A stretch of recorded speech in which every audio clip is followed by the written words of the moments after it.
Okay, today we're going to examine the radicals as we move into the socialism in our ideologies and upheavals unit. We're going to begin looking at socialism's origins in France. We oftentimes think of socialism as originating with Marx and Engels, but in reality, socialism has an earlier origin that inspires Marx and Engels in their criticisms of capitalism that they build on. And Marx builds on in Das Kapital and in the Communist Manifesto. And we often refer to these early socialists in France as French utopian socialism. Utopian deriving from the idea that from Thomas More of who was describing nowhere to reality becoming the idea of a perfect place. And these socialists were reacting to early industrialization occurring in France. The strange thing is that they're not as industrialized or dealing with as many issues as they were in Great Britain. So part of the reason that socialism first takes hold in France is because of its history. They're inspired by the economic planning that had occurred during the radical phase of the revolution. And many had seen their starvation and issues had been relieved during that time period. So that inspiration was still kind of hanging in French culture because we're not that far removed from that period. And many were inspired by that and thought government was the solution to the ills that were being created by industrialization. And it is a clear rejection of laissez-faire economics, which is found in economic liberalization. They felt that government played a role in the regulation of property in order to prevent the abuse of the workers by capitalists. So we're going to look at a few of the early influential utopian socialists and examine each of their ideology. You're going to find that some are a couple of them are kind of far out there, and a couple are kind of more realistic. One is actually going to be, ideas are going to be implemented for a short time in France. So when we look at the French utopian socialists, we're going to start with Henri Saint-Simon. And he looked at society through the lens of trying to stop not necessarily the liberals, but more or less the conservatives.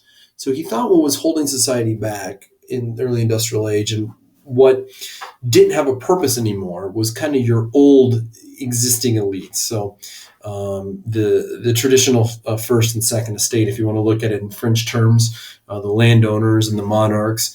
He felt that lawyers were just designed to support them and keep them in power and government, and that they really didn't do anything. So when he looked at industry, it was new people that were really the doers, engineers and scientists and industrialists. And he envisioned a society that if you were to remove them and allow those doers to create a government that is set up for the benefit of all, that the society would be in a better place.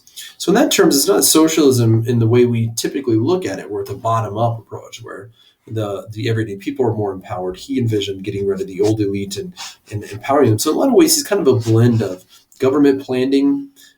He saw a role of government in regulating the economy, but using the doers to kind of help that. So he's a little bit of a blend between socialism and economic liberals. But keep in mind that economic liberals, which many of these industrialists were, would have supported no government interference. Second socialist we are going to look at that you read about in McKay is we're going to look at Charles Fourier. He is probably one of the more out there of the utopian socialists. So keep in mind, these socialists are different than Marx and later socialists in that they were trying to create this world and these societies that were almost perfect. And part of that is rejection of the way we do things, and in some cases, reality. So as McKay said, he envisioned a socialist utopia of mathematically precise, self-sufficient communities, each made up of 1,620 people.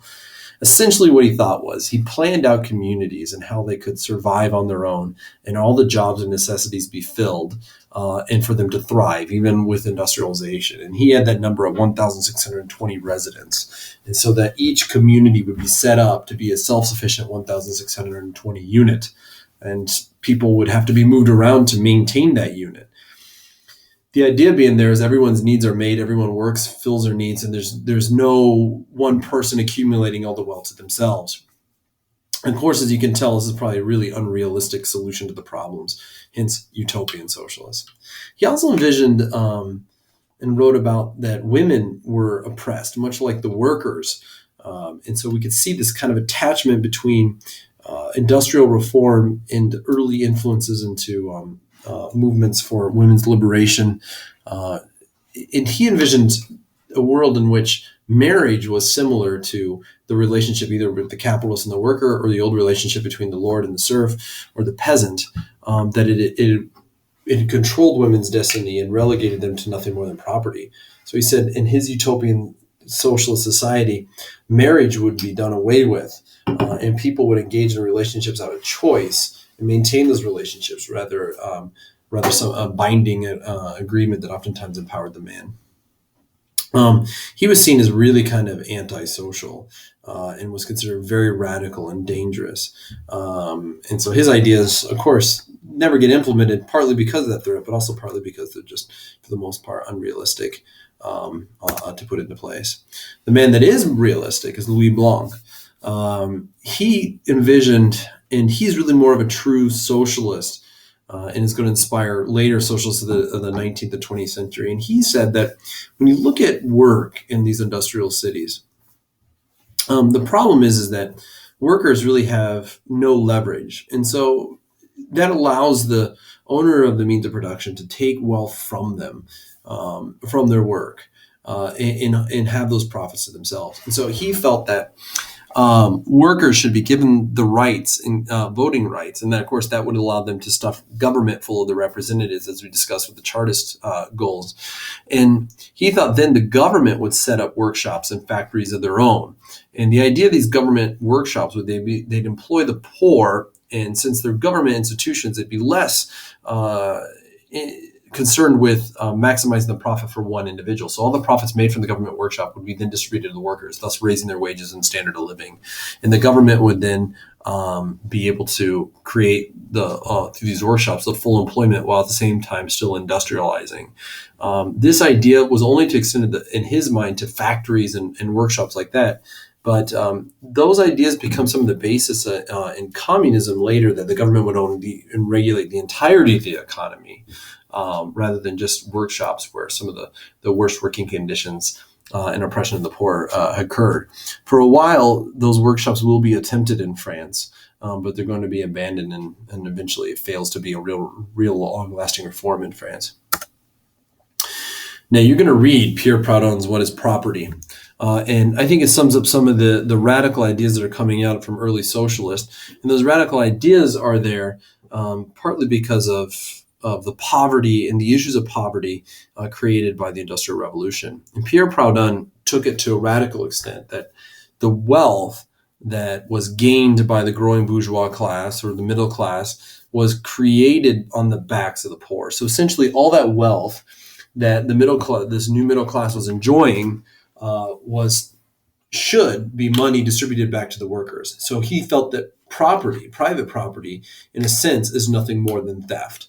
It's a theft from the poor in order to make the rich. So again, he